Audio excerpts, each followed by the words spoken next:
اللہ تیری عبادت کرتے ہیں اور صرف تیرے سے مدد مانگتے ہیں۔ میرے پاکستانیوں، آج میں نے آپ سے بڑی اہم بات کرنی ہے اپنے ملک کے مستقبل کے لیے، اور میں نے یہ فیصلہ کیا کہ یہ میں لائیو کروں گا، یہ ریکارڈڈ نہیں ہے، یہ آپ کے پاس لائیو جائے گی بات۔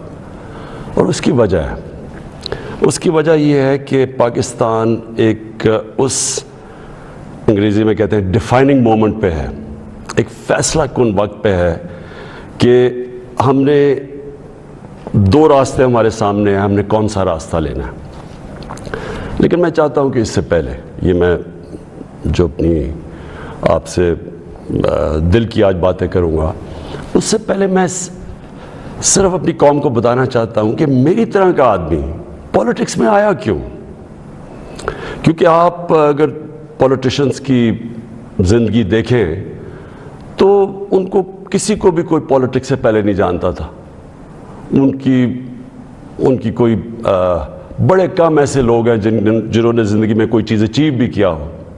قائد اعظم محمد علی جناح بہت بڑے پولیٹیشن تھے، لیکن انہوں نے وہ ایسے تھے کہ سارے ہندوستان کے اندر وہ سب سے بڑے وکیل سمجھے جاتے تھے۔ تو ایک وہ یعنی ان کی حیثیت تھی پولیٹکس پہ آنے سے پہلے۔ لیکن آپ زیادہ تر لوگوں کو دیکھیں تو پولیٹکس میں تو سے پہلے کوئی ان کا نام آتا تھا۔ تو میں تو وہ ایک خوش قسمت انسان اللہ کا خاص شکر ادا کرتا ہوں کہ مجھے تو اس نے سب کچھ دے دیا تھا۔ یعنی کوئی بھی شاید ہی کسی کو اتنی شہرت ملے، جتنا میری زندگی میں ضرورت تھی اتنا پیسہ میرے پاس تھا، سب کچھ تھا میرے پاس۔ یعنی آج بھی مجھے کوئی کسی چیز کی ضرورت نہیں ہے، اللہ مجھے سب کچھ دے بیٹھا ہے اور میں اس کا بڑا شکر گزار ہوں۔ دیکھیں، میں پاکستان کی پہلی جنریشن تھا۔ ہم وہ جنریشن تھے جو پہلے آزاد پاکستان میں پیدا ہوئے تھے۔ پاکستان میرے سے صرف 5 سال بڑا ہے۔ تو میرے ماں باپ جو تھے، میں بار بار لوگوں کو بتاتا ہوں، وہ ایک غلامی کے دور میں پیدا ہوئے تھے، وہ انگریز کے دور میں پیدا ہوئے تھے۔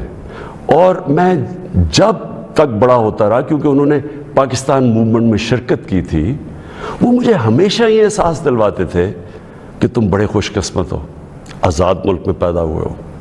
تمہیں نہیں پتا کہ جو بھی آپ کر لیں غلامی کیا ہوتی ہے، کیونکہ ایک سطح سے اوپر آپ جا ہی نہیں سکتے، کیونکہ اس کے اوپر آپ کے حکمران بیٹھے ہوئے تھے۔ تو ایک بڑا جو بھی خوددار لوگ تھے ان کو بڑا برا لگتا تھا یہ جو انگریز کی غلامی تھی۔ تو ہم بڑے ہوئے، میرے بہنیں اور میں، ہمیں یاد ہے کہ بچپن سے یہ بتایا گیا۔ تو جو یہ خودداری ہے نا، یہ ایک آزاد قوم کی نشانی ہوتی ہے۔ اور جب میں نے پولیٹکس شروع کیا، میں آپ کو بتاؤں پولیٹکس میں کیوں آیا تھا۔ میں اس لیے آیا کہ میں ایک تو پولیٹکس کا اسٹوڈنٹ تھا، یونیورسٹیز میں نے پولیٹکس پڑھی ہوئی تھی، پاکستان کی اور دنیا کی پولیٹکس کے اوپر مجھے پتہ تھا، تاریخ کا پتہ تھا۔ میں اس نتیجے پہ آیا کہ ہمارا ملک کبھی بھی وہ ملک بن نہیں سکتا جو خواب تھی علامہ اقبال کی، اور جو قائد اعظم جیسا لیڈر، یعنی جس طرح انہوں نے جدوجہد کی اس خواب کے لیے کہ پتہ تھا کہ انہوں نے زندہ نہیں زیادہ دیر رہنا۔ اور اگر آپ ان کی تاریخ پڑھیں کہ جس طرح انہوں نے کیس لڑا پاکستان کا بیماری کی حالات میں، تو یہ ہمارے یہ فاؤنڈنگ فادرز تھے۔ تو جو پاکستان کا مقصد تھا وہ تو ایک بڑا عظیم مقصد تھا کہ ہم نے ایک اسلامی فلاحی ریاست بننا تھا۔ یہ ہماری قرارداد پاکستان میں یہ لکھا ہوا ہے ہمارے فاؤنڈنگ فادرز کا کہ ہم نے ایک، جب ہم کہتے ہیں اسلامی فلاحی ریاست تو یہ سیدھا چلا جاتا ہے مدینہ کی ریاست پہ، کیونکہ ہمیشہ مسلمان اس کو ماڈل سمجھتا ہے اپنا۔ جو سنہری دور اسلام کا ہے وہ مدینہ کی ریاست تھی۔ تو جب میں نے 25 سال پہلے پولیٹکس شروع کی تو میں نے اپنی جو ہمارے مینیفیسٹو تھے اس میں 3 چیزیں رکھی: انصاف، اور انصاف پھر میں کوالیفائی کر دوں، انصاف ہوتا یہ ہے کہ طاقتور اور کمزور کے لیے ایک قانون ہوتا ہے، اور جو نبی صلی اللہ علیہ وسلم نے کہا تھا کہ تمہارے سے پہلے بڑی قومیں تباہ ہوئیں، جدھر طاقتور چوری کرے تو اس کو سزا نہ ملے اور صرف کمزور چور، چھوٹا چور جیل میں جائے۔ انہوں نے کہا قومیں تباہ ہو جاتی ہیں۔ تو جس طرح حضرت علی رضی اللہ تعالیٰ نے کہا تھا کہ کفر کا نظام چل جائے گا لیکن ظلم اور انصافی کا نظام نہیں چل سکتا۔ تو یہ بیسس ہے ایک انصاف، اور دوسرا انسانیت، رحم ہوتا ہے ایک اسلامی ریاست میں جو کہ مدینہ کی ریاست میں پہلی فلاحی ریاست بنائی گئی تھی، جو میں بار بار لوگوں کو کہتا ہوں۔ تو یہ میرے دو ایمز تھے، اور تیسرا تھا خودداری۔ ایک مسلمان قوم غلام قوم نہیں بن سکتی۔ جس قوم کا نعرہ تھا پاکستان کا مطلب کیا، لا الہ الا اللہ، لا الہ الا اللہ کا تو مطلب ہی ہے کہ سوائے اللہ کے آپ کسی کے سامنے نہیں جھکتے، وہ شرک ہے۔ سب سے بری چیز اللہ کو لگتی ہے کہ جب آپ کسی کو بھی اللہ کی جگہ پہ رکھتے ہیں۔ تو یہ غلامی جو ہوتی ہے، یہ جب آپ کسی کی بھی پیسے کی غلامی، خوف کی غلامی، یہ سب شرک ہے، کیونکہ لا الہ الا اللہ انسان کو آزاد کرتا ہے۔ یہ تین تھے میرے آج سے 25 سال پہلے، آپ دیکھیں کہ میں مینیفیسٹو میں یہ تین چیزیں لکھی تھی۔ مجھے لوگ کہتے ہیں عمران صاحب آپ اسلام کا نام استعمال کرتے ہیں۔ میں اگر میرے میں اللہ ایمان نہ ڈالتا، میں پولیٹکس میں کیوں آتا؟ جس آدمی کے پاس سب کچھ ہے، مجھے یہ بتائے، وہ اپنی 22 سال خرچ کرے گا ایک سٹرگل میں، اور 14 سال تو تھوڑے سے لوگوں کے ساتھ تھا، 14 سال تو مذاق اڑتا تھا میرا، تو میں کیوں پولیٹکس میں اتنی دیر کوشش کی جس کے پاس سب کچھ تھا؟ مجھے اتنے لوگوں نے کہا کہ عمران صاحب آپ کو ضرورت کیا تھی پولیٹکس کی؟ میں یہ سچ آپ کو بتا رہا ہوں، بار بار مجھے لوگ کہتے ہیں آپ کو پولیٹکس میں آنے کی کیا ضرورت تھی؟ یعنی صرف آپ کو ضرورت ہی ہو تو آپ پولیٹکس میں آئیں، آپ کوئی نظریے کے لیے نہ آئیں، کوئی آپ کی بڑی ایمبیشن نہ ہو۔ ایک میں اپنے سارے اور خاص طور پہ میں چاہتا ہوں میرے جو نوجوان ہیں وہ آج میرا بڑا غور سے سنے جو میں نے آپ سے بات کرنی ہے۔ دیکھیں، ایک مولانا رومی کی ایک سینگ ہے۔ مولانا رومی کہتے ہیں کہ جب اللہ نے آپ کو پر دیے ہیں تو آپ کیوں چونٹیوں کی طرح زمین پہ رینگ رہے ہیں؟ اس کا مطلب یہ ہے کہ اللہ نے ہمیں اشرف المخلوقات بنایا ہے، سب سے بڑی مخلوق، فرشتوں سے اوپر درجہ دیا ہمیں۔ فرشتوں کو کا انسان کے سامنے جھکو، اور شیطان کو اس لیے نکالا گیا، وہ عبادت بڑی کرتا تھا، اس نے ان کا حکم نہیں مانا، اس میں تکبر تھا، اس نے کہا میں نہیں جھکتا۔ اللہ نے ہمیں پر دیے ہیں۔ مسئلہ ہمارا یہ ہے کہ ہم، کیونکہ ہمارے میں ایمان کی کمی ہوتی ہے، کیونکہ ہم اور خداؤں کی پوجا کرتے ہیں، جو سب سے بڑا جو شرک ہے وہ پیسے کی پوجا کرتے ہیں، خوف کی پوجا کی، جو وہ بڑی سپر پاور ہے، اور اگر ہم نے یہ نہ کیا تو ہم تباہ ہو جائیں گے۔ یہ خوف کا بت ہے۔ ہم انسان چونٹیوں کی طرح رینگتا رہتا ہے۔ تو پاکستان، میں نے اس کی اونچ نیچ دیکھی ہے۔ ہم نے شروع میں، ہم چھوٹے تھے، ہمیں یاد ہے جب پاکستان ایک تیزی سے اوپر جا رہا تھا، ہماری مثالیں دی جاتی تھیں۔ میں جب سکول میں تھا پاکستان کی مثال دی جاتی تھی، یہ ساؤتھ کوریا پاکستان آیا تھا سیکھنے کے لیے کہ کیسے آگے بڑھا ہے۔ ملیشیا کے شہزادے میرے ساتھ سکول میں پڑھتے تھے، یہاں سیکھنے آتے تھے۔ سارا مڈل ایسٹ سے لوگ یہاں پاکستان کی یونیورسٹیز میں آتے تھے۔ ہم اوپر جا رہے تھے، ہمارا ماڈل لوگ دیکھتے تھے، مثال دی جاتی تھی۔ میں نے اس کو نیچے آتے دیکھا، اور میں نے اس کو ذلیل ہوتے دیکھا اپنے ملک کو، اور میں اس کے اوپر ابھی آتا ہوں کیونکہ جو میرے والد تھے، مجھے یاد ہے اپنے آخری دنوں میں جو ہمارے پر یہ وار آن ٹیرر کے اندر جس طرح کی پاکستانیوں کو ذلت ملی، پاکستانیوں کو میں خاص طور پہ کہہ رہا ہوں، لیکن اوور آل اسلاموفوبیا بھی تھا، لیکن پاکستانی کو ذلت ملی۔ تو میں جو آج آپ سے بات کرنا چاہتا ہوں یہ کہ دیکھیں، اللہ نے جو ہمارے اندر اتنی صلاحیتیں دی ہیں اشرف اس کی عظیم مخلوق پہ، لیکن اسے کنڈیشن لگائی ہوئی ہے۔ اس نے کہا ہے کہ تم نے اگر اوپر اڑنا ہے نا، جو اقبال نے اپنا شاہین کا کانسیپٹ دیا ہے کہ شاہین کیسے اقبال کا، وہ تب اوپر جاتا ہے جب وہ ریزسٹنس کے سامنے کھڑا ہوتا ہے، جب وہ مقابلہ کرتا ہے۔ جب وہ اپنے آپ کو مشکل وقت سے گزارتا ہے. ہم نماز میں صرف ایک ہی چیز مانگتے ہیں جب 5 وقت کی نماز پڑھتے ہیں کہ اللہ ان کے راستے پہ لگا جن کو نعمتیں بخشیں, ان کے نہیں جو اپنے تباہی کے راستے پہ چلے گئے. تو جو نعمتیں بخشیں, اور وہ نبی صلی اللہ علیہ وسلم اللہ کے حبیب تھے سب سے زیادہ, تو ان کو نعمتیں بخشیں. تو ان کا آسان راستہ نہیں تھا, لیکن ان کی عظمت کا راستہ تھا.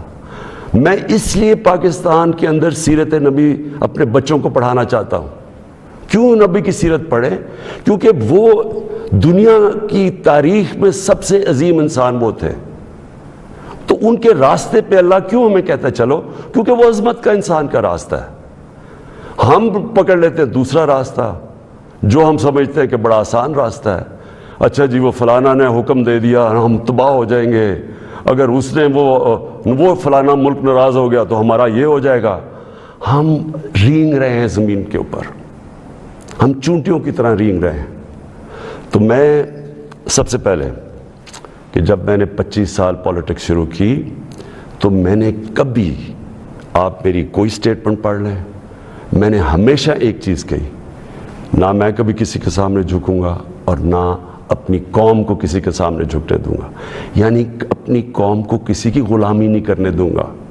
یہ 25 سال کوئی میری سٹیٹمنٹس ابھی آپ دیکھ لیں, کوئی پرانی میری ویڈیوز ہیں, کبھی اس سے پیچھے نہیں ہٹا میں. جب میں اقتدار مجھے ملا تو میں نے تب فیصلہ کیا کہ ہماری فورن پالیسی آزاد ہوگی. آزاد فورن پالیسی کا مطلب ہوتا ہے کہ وہ فورن پالیسی جو پاکستانیوں کے لیے ہوگی, ہمارے مفادات کے لیے ہوگی.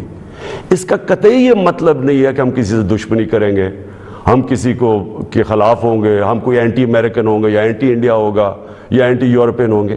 میں تو سب سے پہلے, میں وہ پاکستانی ہوں سب سے زیادہ ہندوستان کے اندر جو جانتے تھے اور جو رسپیکٹ اور میری دوستیاں تھیں وہ میں پاکستانی تھا کرکٹ کی وجہ سے. میں امریکہ کو بڑی اچھی طرح جانتا ہوں, ان کے پولیٹیشنز, ان کے لوگوں کو جانتا ہوں. انگلینڈ کو تو آپ اس طرح کہ میرا دوسرا گھر تھا ایک وقت, تو میں تو جانتا ہوں. میں نے کبھی یہ نہیں, کبھی کسی بھی انسانی معاشرے میں کبھی اس کے خلاف ہو ہی نہیں سکتا. ہاں, ہم ان کے اندر جو ان کی غلط پالیسیز ہے اس کی میں تنقید کرتا ہوں. میں نے جب پاکستان نے شرکت کی وار آن ٹیرر میں, یعنی جب جنرل مشرف ہمیں امریکہ کی جنگ میں لے کے گئے, میں اس میٹنگ میں تھا, میں اس کمرے میں تھا.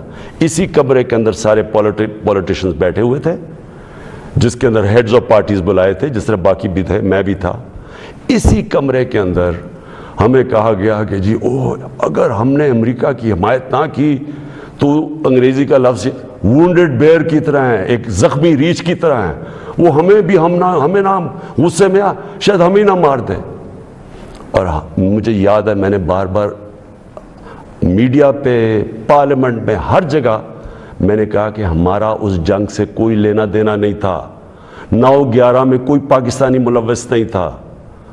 ہمیں کیا ضرورت ہے کہ ہم اپنے ملک کو کسی کی جنگ میں لے جائیں؟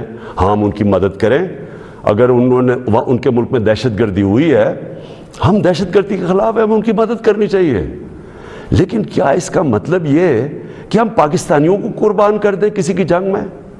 اور پھر ہم نے غلطی کیا کی, سب سے بڑی جو جنرل مشرف نے غلطی کی, 80 کی دہائی میں ہم نے پاکستان فرنٹ لائن سٹیٹ بن گیا جی کہ ہم امریکہ کے حمایتی ہیں, ہم اس کے ایلائی ہیں, ہم سوویت یونین کے خلاف جہاد لڑ رہے ہیں. اور ساری جہاد پاکستان کے قبائلی علاقے سے لڑی گئی, اور باہر سے لوگ ہم نے بلائے اور ہم نے ان کو ٹرین کیا, اور یہاں سے مجاہدین گروپس گئے, ہم نے ان کی پوری حمایت کی. ان کو بتایا کہ فورن آکوپیشن, کیونکہ ہم اس لیے لڑ رہے ہیں کہ افغانستان کے اوپر فورن آکوپیشن ہے, اس لیے ہم لڑ رہے ہیں جہاد. اور سارے ہمیں بتایا گیا کہ کتنا بڑا پاکستان بڑا رول پلے کر رہا ہے. جیسے ہی وہ جہاد ختم ہوتی ہے, سوویت یونین ہارتا ہے, امریکہ یہاں سے چلا جاتا ہے, سوویت یونین ادھر چلا جاتا ہے, اور 2 سال کے بعد وہی امریکہ جو ہمارا دوست تھا, جس کے لیے جو ہم اکٹھے جنگ لڑ رہے تھے, وہ ہمارے اوپر سینکشن لگا دیتا ہے, پریسلر سینکشنز. 9/11 آ جاتا ہے پاکستان کی, پھر امریکہ ضرورت پڑ جاتی ہے. یہ جو ابھی میں نے آپ کو کہا کہ اسی کمرے کے اندر فیصلہ ہو رہا ہے کہ جی ہم امریکہ کی ہمیں حمایت کرنی چاہیے. ہم نے کہا کہ ہاں ٹھیک ہے, حمایت یہاں تک ٹھیک ہے کہ ہم سارے دہشت گردی کے خلاف ہیں, ان کے خلاف ایکشن لیں, لیکن جو حمایت ہم نے کی, جو پاکستانیوں کی جانوں کی قربانی دی گئی, کسی اور امریکہ کے ایلائی نے اس طرح کی قربانیاں نہیں دی. کوئی نیٹو بھی امریکہ کے ساتھ تھا, کوئی ایک ملک بتائیں جو 80,000 اپنے لوگ مروا لے, جس کا سارا قبائلی علاقہ, اور میں یہ آج پھر سے کہنا چاہتا ہوں, دیکھیں میں قبائلی علاقے کو باقیوں سے بہتر جانتا ہوں, میں نے وہ سارا قبائلی علاقہ پھرا ہوا ہے, میں نے کتاب لکھی ہوئی, میں اس کی تاریخ جانتا ہوں. قبائلی علاقہ پاکستان میں سب سے پرامن علاقہ تھا, وہاں کرائم ہوتی نہیں تھی کوئی, ان کے ریکارڈ میں یعنی ہمیشہ سے وہ کرائم فری ایریا تھا. جو قبائلی علاقے کے لوگوں سے ہوا ہماری اس جنگ میں شرکت کرنے سے, آپ اندازہ نہیں لگا سکتے کہ وہ لوگوں کے اوپر, بیچاروں کے اوپر کیا گزری. وہاں لوگ مارے گئے, وہ ادھر سے لوگ کھڑے ہو گئے, جن لوگوں کو, اب سوچیں ہم لوگوں کو کہہ رہے ہیں کہ جہاد کرنا, اگر باہر سے آکوپیشن ہو وہ سب سے عظیم چیز ہے, اور اب امریکن جب وہاں پہنچ گئے تو ہم نے کہا نہیں اب دہشت گردی ہے. اب ظاہر ہے وہ لوگوں کو آپ 10 سال میں ایک طرف سے دوسری طرف تو نہیں لے جا سکتے تھے, وہ انسان تھے, ان کو ہم نے یہ بتایا ہوا تھا کہ یہ جہاد ہے. وہ جب انہوں نے پاکستان کے خلاف شروع ہو گئے, اور وہ جو پرانے جہادی گروپس ٹرین کیے تھے وہ بھی پاکستان کے خلاف ہو گئے, تو اس سے انہوں نے ہمیں کہا کہ ہم کولیبریٹرز ہیں امریکہ کے. جہاں جو پاکستان میں خود کش حملے ہوئے, جو قبائلی علاقہ اجڑا گیا, جو یہاں میں پتہ نہیں کتنے ہسپتالوں میں گیا, میں تو جو لوگ بچ گئے تھے, کسی کی ٹانگیں نہیں ہیں, کوئی چل نہیں سکتا, کسی آنکھیں نہیں ہیں, ہاتھ اڑے ہوئے ہیں. تو اس ساری جو ہم نے جب اس کی اتنی زیادہ قربانیاں دی اپنے ملک کی, اس کا کوئی کریڈٹ ملا پاکستان کو؟ کیا کسی نے کہا کہ آپ نے بڑا زبردست کام کیا, شکریہ پاکستان؟ یہ نہیں ہوا. وہاں سے آوازیں آنی شروع ہو گئیں, افغانستان کی, یہ افغانستان آزاد ہونے سے پہلے کی بات کر رہا ہوں میں, کہ جی پاکستان کی دوگلی پالیسی کی وجہ سے وہ نہیں جیت سکتے. یہاں ہمارے لوگوں کو بار بار کہا گیا کہ ڈو مور, کہ ابھی آپ نے اور نہیں کیا. ڈرون اٹیکس ہوئے, ڈرون اٹیکس میں جتنے بے قصور لوگ مارے گئے, مجھے یاد ہے میں گیا وہاں باجوڑ میں ڈرون اٹیک ہوا, 80 مدرسے کے بچے مار دیے. شادیوں کے اوپر ڈرون اٹیک ہو رہا ہے. تو پاکستان کس عذاب سے گزرا, کہ میں بیک گراؤنڈ اس لیے دے رہا ہوں کیونکہ آپ کو پتہ ہونا چاہیے کہ میری آج پالیسی کیا ہے. کیا جو تنقید ہو رہی ہے کہ جی عمران خان, یہ جو ہمیں ڈاکیومنٹ ملی ہے, پہلے میں بیک گراؤنڈ آپ کو بتا دوں کہ یہ سارے وقت میں اس کی مخالفت کرتا رہا. آپ مجھے طالبان خان انہوں نے کہا, جب میں یہ کہتا تھا کہ یہ پاکستان کی جنگ نہیں ہے اور یہ جو ہو رہا ہے یہ ظلم ہو رہا ہے, یہ جو ڈرون اٹیکس کے خلاف میں نے مظاہرے کیے, واحد پولیٹیشین تھا, میں نے دھرنے دیے ڈرون اٹیکس کے خلاف, میں نے وزیرستان مارچ کی, باہر سے ہیومن رائٹس امریکہ سے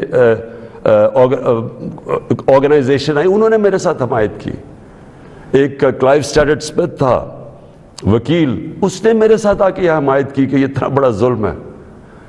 کوئی ہمارے سینئر پولیٹیشین لیڈرز نے کوئی بات نہیں کی, ڈرے ہوئے ہیں, خوف زدہ, کہیں امریکہ نہ ناراض ہو جائے. کون سے قانون میں یہ لکھا ہوا ہے کہ آپ کا اپنا, جس کے لیے آپ جنگ لڑ رہے ہیں, وہی آپ کے ملک میں آئے, ڈرون اٹیک کرے, جج جوری ایکسیکیوشنر, یعنی وہی فیصلہ کرے کون دہشت گرد ہے, اس کو مار دے, کوئی پتہ نہ تحقیق ہو کہ جی کوئی بے قصور آدمی تھا یا واقعی دہشت گرد تھا. ہماری حکومتوں نے پوری طرح اس جرم میں شرکت کی, اور جو وہاں کے جن کے رشتہ دار مرتے تھے, جن کے کوئی بے قصور لوگ, عورتیں, بیوی, گھر مرتے تھے, وہ ہمارے اوپر پھر حملے کرتے تھے. وہ ہمیں سمجھتے تھے کہ ہم ان کی مدد کر رہے ہیں جو کہ ان کے اوپر ظلم کر رہے ہیں. تو لہٰذا ہر طرف پاکستانیوں نے سفر کیا. تو میں جب حکومت ملی تو میں نے پہلے دن سے یہ کہا کہ پاکستان کی فورن پالیسی پاکستان کے لوگوں کے لیے ہوگی. ہم کوئی ایسی فورن پالیسی نہیں بنائیں گے جو کہ کسی اور کی تو بہتری ہو لیکن ہمارے ملک کو نقصان پہنچے. یہ کسی کے خلاف نہیں تھی, یہ اینٹی امریکن یا اینٹی یورپین, اینٹی انڈین بھی نہیں تھی. انڈیا کے خلاف صرف جب انہوں نے کشمیر کے اوپر انٹرنیشنل قانون توڑا, جب انہوں نے کشمیر کا سٹیٹس لیا 5 اگست 2019 میں, تب میں نے ان کے خلاف بات کی اور ہر فورم پہ کی. لیکن میں نے کوشش اس سے پہلے پوری کی ہندوستان سے دوستی کی. تو میں آج جو آپ کے پاس یہ ساری بات کرنے کے لیے اس لیے آیا ہوں کہ ابھی ہمیں 8 مارچ کو یا اس سے پہلے 7 مارچ کو ہمیں ایک امریکہ نے ایک باہر سے ملک نے, میں نام مطلب میرا کہ کسی اور باہر سے ملک سے ہمیں میسج آتی ہے, اور میں اس لیے آپ کے سامنے یہ میسج کی بات کرنا چاہتا ہوں اور میں اس لیے لائیو بھی کر رہا ہوں کہ یہ ایک کسی آزاد ملک کے لیے جس طرح کی ہمیں میسج آئی ہے, یہ ہے تو پرائم منسٹر کے خلاف ہی صرف, لیکن یہ ہماری قوم کے خلاف ہے.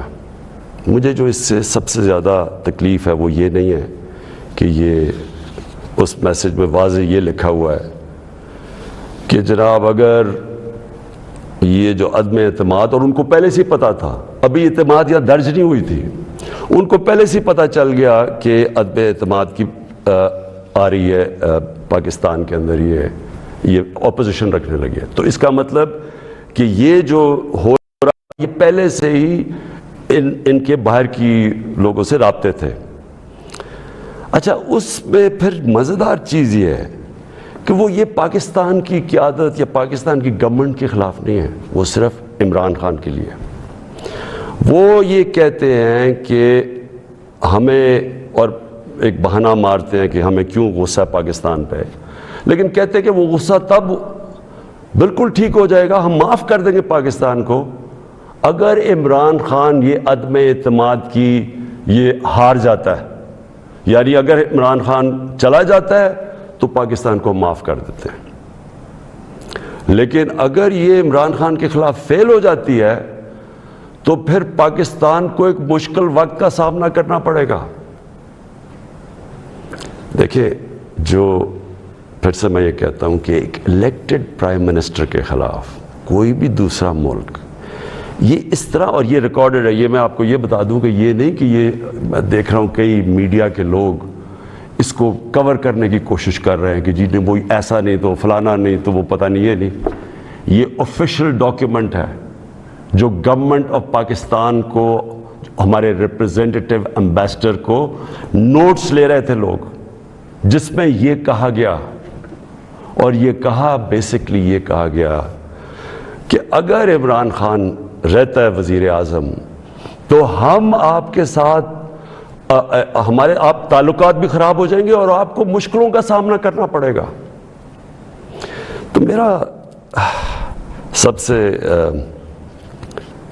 اپنی قوم سے آج یہ سوال ہے کہ کیا یہ ہماری حیثیت ہے, 22 کروڑ کی ہم قوم ہیں, کہ ہمیں ایک کوئی باہر کا ملک, اور کوئی وجہ بھی نہیں بتا رہا, کوئی اس میں کوئی وجہ نہیں, بس یہ کوئی ایک چیز بتا دی کہ جی وہ عمران خان نے اکیلا کو فیصلہ کیا روس جانے کا, حالانکہ جب رشیا جانے کا فیصلہ تھا اس کے اندر ہماری ساری فورن آفس کی پوری مشاورت تھی, ہماری ساری عسکری قیادت کی مشاورت پوری تھی. میں نے بلکہ فورن سیکرٹریز کو اسی کمرے میں بلایا جو پرانے ریٹائرڈ تھے, ان سے ہم مشاورت کر کے گئے, لیکن اس کے اندر لکھا ہوا کہ نہیں, صرف وہ ہمارا ایمبیسڈر ان کو بتا رہا ہے کہ نہیں یہ مشاورت سے, اس نے کہا نہیں یہ صرف عمران خان کی وجہ سے گئے. اور پھر انہوں نے یہ جو باقی لکھا کہ اگر جب تک وہ ہے تو ہمارے تعلقات اچھے نہیں ہو سکتے.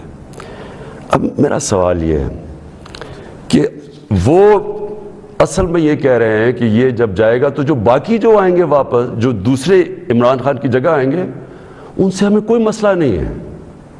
تو میں اصل اپنی قوم کے سامنے یہ چیز رکھنا چاہتا ہوں، میرا یہ جو آج آپ سے بات چیت کرنے کا ہے، یہ تو نہیں ہے کہ کوئی باہر سے ایک ملک چلے یہ کہہ دے کہ ہاں جی ہمیں نہیں پسند آپ کی فورن پالیسی، پتہ نہیں کوئی وجہ کیا بتا رہا ہے کہ جی آپ روس چلے گئے، وہ تو اور یورپین لیڈرز بھی روس چلے گئے تھے، لیکن خاص پاکستان کو کہ آپ کیوں چلے گئے ہیں، جس طرح کہ ہم کوئی ان کے نوکر ہیں۔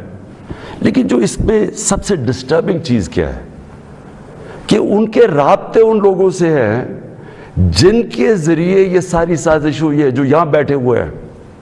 اور یہاں کون بیٹھے ہوئے ہیں؟ 3 سٹوجز۔ سٹوجز کا مطلب ہوتا ہے جو کہ بڑے وفادار غلام ہوتے ہیں۔ یہ وہ لوگ ہیں، اب یہ ذرا سن لیں کہ یہ چاہ کیا رہے ہیں۔ یہ چاہ یہ رہے ہیں کہ عمران خان جائے، لیکن اگر یہ آ جائیں واپس، یہ جو ابھی جنہوں نے عدم اعتماد کیا ہوا ہے، تو پھر سب ٹھیک ہو جائے گا۔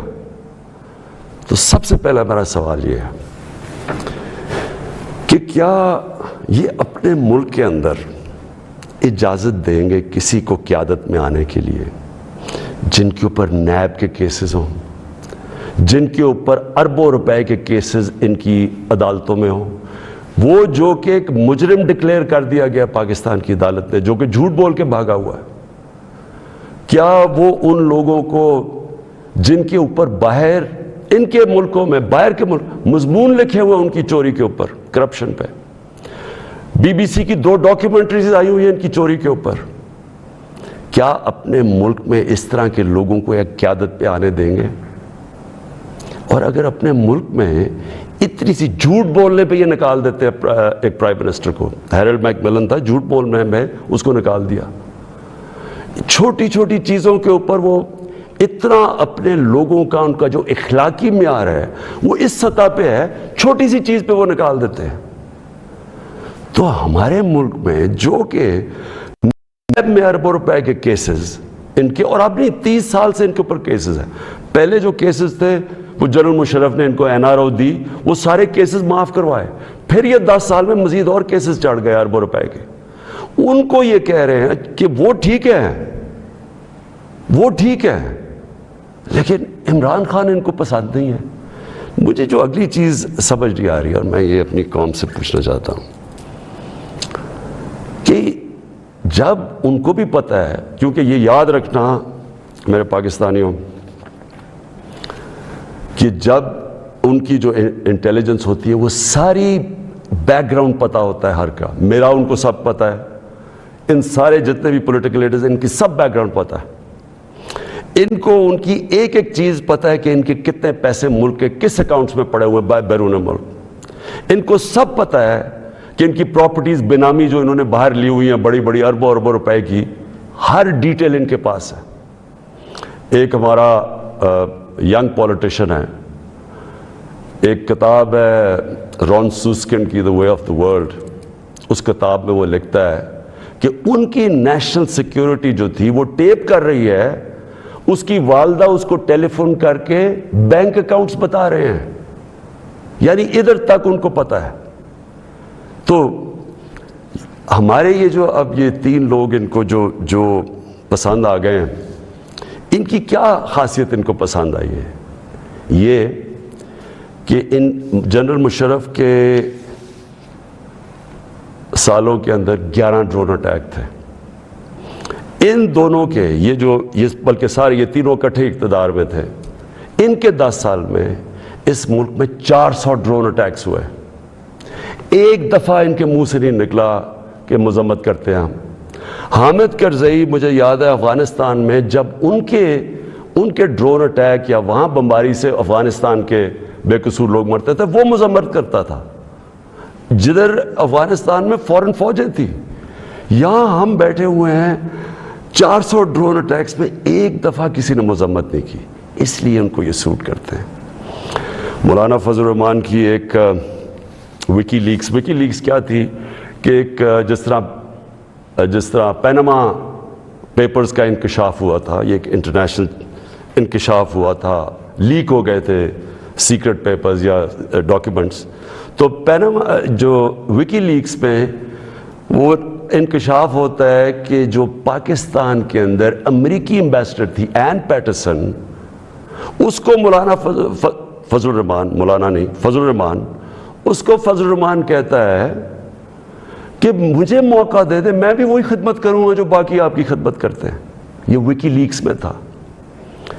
نواز شریف کا برکا دت کی کتاب میں ہے کہ وہ نیپال کے اندر نریندر مودی سے چھپ چھپ کے مل رہا تھا اپنی فوج سے بچنے کے لیے۔ ڈان لیکس میں کیا تھا؟ ہندوستان کو میسیجنگ ہو رہی تھی کہ جناب میں فوج کے ساتھ، اگر فوج یہ کریے تو فوج کریے، میں نہیں کر رہا۔ یہ سوچیں کہ کبھی آپ سوچ سکتے ہیں کہ میرے آرمی چیف کو، جنرل باجوہ کو کوئی باہر کی قوت کہے کہ جی یہ دہشت گرد ہے، اور میں چپ کر کے بیٹھا رہا ہوں اور وہ میری تعریف کرے اور اس کو برا بھلا کہے۔ جنرل راحیل شریف کو نریندر مودی دہشت گرد کہہ رہا تھا، دہشت گرد کا چیف، اور نواز شریف سے دوستی تھی اور شادیوں پہ انویٹیشن تھی۔ یہ ان لوگوں کو یہ چاہتے ہیں۔ آصف زرداری کا باب وڈورڈ کی کتاب کے اندر ہے کہ ان کے سی آئی اے چیف جب ان سے کہتا ہے، وہ کولیٹرل ڈیمیج کی بات کی، کولیٹرل ڈیمیج کا مطلب کہ جب بم گرتا ہے تو بے قصور لوگ مارے جاتے ہیں، تو اس کو کہتا ہے کہ فکر نہ کریں اگر ڈرون اٹیک میں بے قصور لوگ مارے جاتے ہیں، مجھے نہیں فرق پڑتا۔ یہ پاکستان کا پریزیڈنٹ کہہ رہا ہے دوسروں کو، جس کو تھوڑا سا، اور کتاب میں وہ لکھتا ہے کہ وہ حیرت انگیز حیرت آتی ہے کہ یہ کیسے ملک کا صدر بات کر رہا ہے۔ اس طرح کے لوگ ان کو پسند ہے۔ اور شہباز شریف، اس کی سٹیٹمنٹ کہ جی عمران خان نے بڑی غلطی کی ہے ایبسلوٹلی ناٹ کہہ کے، یعنی یہ جو ان کے دور میں ایبسلوٹلی ناٹ کیا تھا، میں نے صرف یہ بات کہی کہ ہم امن میں آپ کے ساتھ ہیں، ہم جنگ میں آپ کے ساتھ نہیں ہیں، ہم کسی کانفلکٹ میں آپ کے ساتھ، لیکن جو بھی آپ امن افغانستان میں کہیں چاہتے ہیں ہم ساتھ ہیں آپ کے۔ میری پالیسی آپ میں بتاؤں کہ کیونکہ ہم انڈیپینڈنٹ ہیں، یعنی ہم ایک انڈیپینڈنٹ فورن پالیسی چاہتے ہیں، ہماری کریڈیبلٹی ہوتی ہے کہ ہم ثالث کا کردار پلے کر سکتے ہیں۔ وہ صرف تب ہوتی ہے جب آپ لوگ سمجھیں کہ آزاد ہے آپ کی فورن پالیسی۔ جب لوگ پہلے سے سمجھتے ہیں کہ جی جدھر سے ہوگا آپ نے وہی کرنا ہے، آپ کو اتنی بھی شرم نہیں ہے کہ آپ کے ملک میں بمباری کر رہا ہے آپ کا دوست اور آپ کے لوگ مرے اور آپ اس کو نہیں کچھ کہہ سکتے، کس نے آپ کی کیا کریڈیبلٹی ہو رہی ہے اور دنیا نے کیا عزت کرنی ہے آپ نے؟ جب ہم یہ وار آن ٹیرر میں حصہ لے رہے تھے، بیرون ملک پاکستانیوں سے میرا تعلق بہت ہے، کبھی ان سے پوچھے کہ ان کو کس ذلت کا سامنا کرنا پڑا۔ ایئرپورٹس کے اوپر ان سے کیا ہوتا تھا، پکڑ پکڑ کے ان کو ڈیٹین کر دیتے تھے، عام بے قصور لوگوں کو پکڑ کے پاکستانی کو جیل میں ڈال دیتے تھے باہر کی ملکوں، جبکہ یہاں ہم ان کے لیے جنگ لڑ رہے ہیں، باہر پاکستانی دشمن بنے ہوئے ہیں۔ کبھی کسی سے پوچھے کہ ان بیچاروں سے کیا، کتنے پاکستانیوں کو جیلوں میں ڈالا گیا، کسی نے کوئی بات کی، کسی نے ان کے لیے سٹینڈ لیا؟ تو میں جب یہ فوراً، میں کسی کے اگینسٹ نہیں بات کرتا، میں صرف یہ کہتا ہوں کہ میری جو سب سے بڑی ذمہ داری ہے وہ میرے 22 کروڑ لوگ ہیں، میں ان کے لیے فورن پالیسی بناؤں گا۔ تو یہ جو شہباز شریف کہتے ہیں ایبسلوٹلی ناٹ، میں نے نہیں کہنا تھا، کیونکہ آپ کا تو پاور میں آنے میں مقصد ہی کچھ اور ہے۔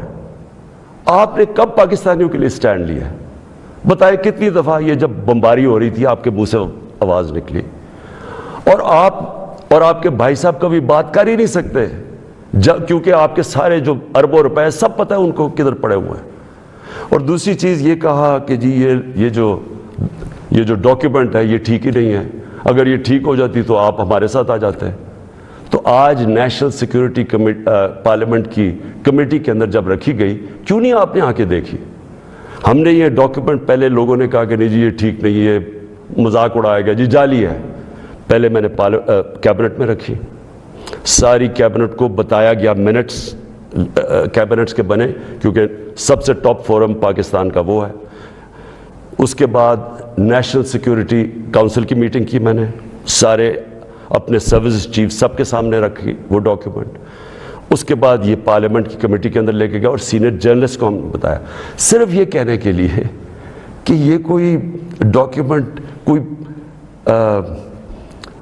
پبلک کو یعنی اکسانے کی بات نہیں ہے، یہ جو میں نے آپ کو بتایا اس سے زیادہ یہ خوفناک اس میں چیزیں اس ڈاکیومنٹ کے اندر۔